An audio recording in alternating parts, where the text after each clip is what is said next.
अगर आप भी चाहते हैं राजीव रॉक्स के ऑडियो और वीडियो सबसे पहले आप तक पहुंचे, तो लाल बटन को दबाकर चैनल को सब्सक्राइब जरूर करें और साथ में बेल आइकन को दबाना ना भूलें। Presented by SK Music Supaul।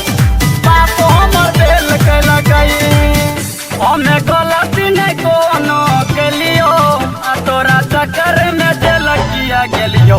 बापो हमर दिल के लगाई छोड़ी गे, बापो हमर दिल के लगे छोड़ी गे, बापो हमर दिल के लगे हमें गलती नहीं कोनो के लियो तोरा चक्कर में दिल किया गेलियो।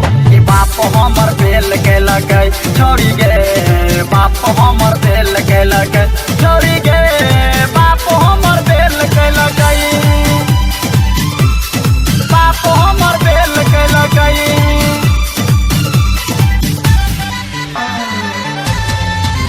तोरा चक्कर में दिल किया गेलियो,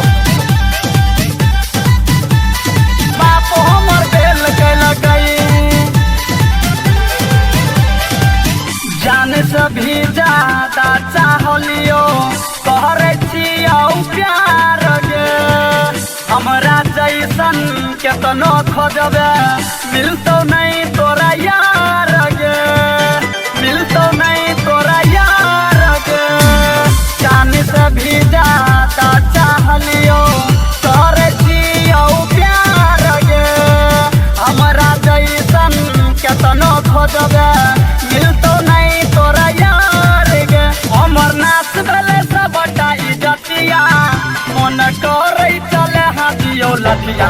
ई बाप हमर बेल के लगे छोड़ी गे, बाप हमर बेल के लगे सुन ना कि बाप हमर बेल के लगो, बाप हमर बेल के लगो। Presented by SK Music Supaul। तोरा चक्कर में जेल किया गेलियो, बाप हमर बेल के लगो।